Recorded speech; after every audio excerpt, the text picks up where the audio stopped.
Let me tell you something no auditor will ever say to your face.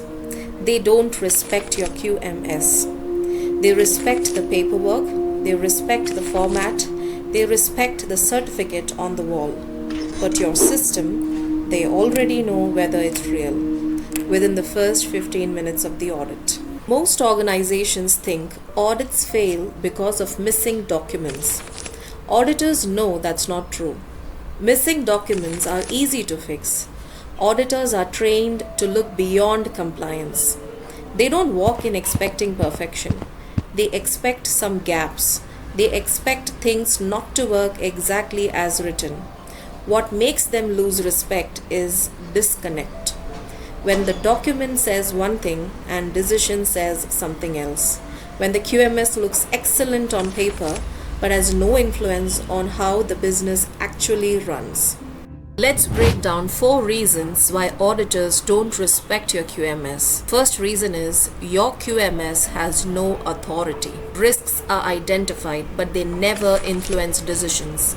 Management reviews happen after the decisions are already made. Quality raises issues, the business listens, and then carries on exactly the same way.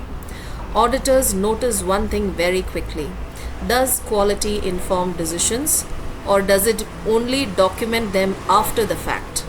If quality is invited only to record decisions, not shape them, then your QMS has no authority. A QMS that reacts instead of influencing is already irrelevant. Moving on to the second reason. The fastest way to lose an auditor's respect? Leadership that only appears on paper. Policies are signed, objectives are approved, minutes are reviewed, but when auditors start asking questions, leadership disappears. So auditors don't focus on titles, they watch behavior. They watch who speaks during interviews, who understands the risks, and who owns failures when something goes wrong. Auditors don't ask, did leadership sign this? Instead, they ask, would leadership notice if this failed? Because when leadership is truly involved, quality conversations are uncomfortable. They involve trade-offs, they involve pressure, they involve decisions no one wants to make. If leadership disappears the moment quality becomes uncomfortable, your QMS stops being a management system. Moving on to reason number 3. Let's talk about risk, because this is where most QMS systems quietly lose credibility. In most organizations, risks are identified, but they are never connected to objectives. You'll see a quality objective that says improve delivery performance, and a risk register that talks about resource risk or schedule risk, but nowhere does the system explain how those two are connected.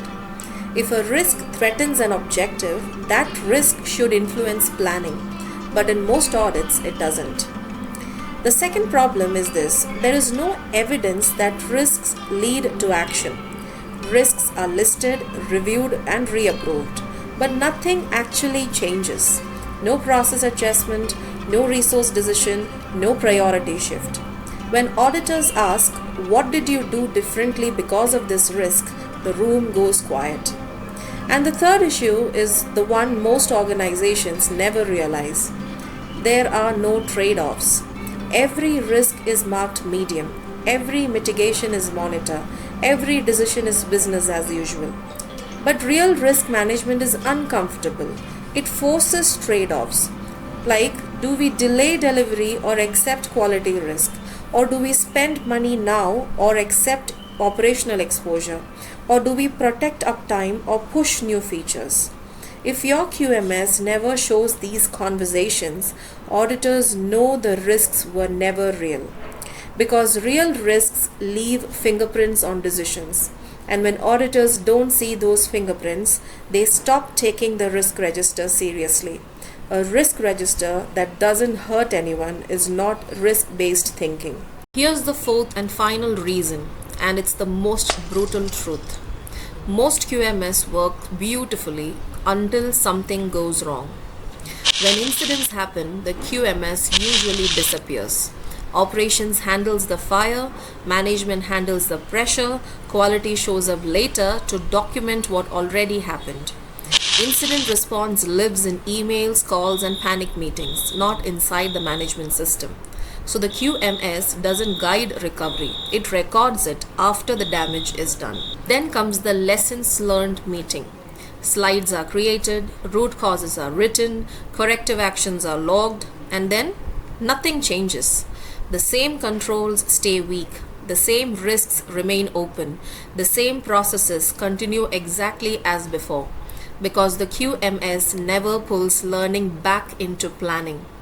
A system designed only for audits assumes everything will go right, whereas a real management system assumes something will go wrong.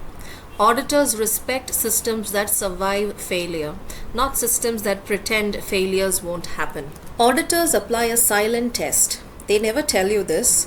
They don't start with clauses, they don't start with checklists, they start by watching. And within the first few interviews, they answer 4 questions in their own mind. 1. Does quality influence leadership decisions? Or does leadership decide first and quality document later? 2. Do risks actually change behavior? Or are they written once a year and ignored when pressure hits? 3. When something falls, does the system adapt? Or does everyone move on until the same problem happens again?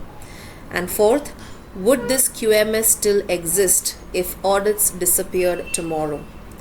If the answer is no, the audit stops being a partnership and it becomes a checklist exercise. Tick the boxes, issue minor findings, and move on, because auditors don't respect systems built to pass audits. They respect systems built to run the business. If auditors don't respect your QMS, the real question is why? And in ISO 9001:2026, that question becomes uncomfortable, because leadership can't hide anymore. In the next video, I'll break down exactly how the new version exposes weak leadership, not through paperwork but through behavior. If you don't want to be surprised in your next audit, subscribe and I'll see you there.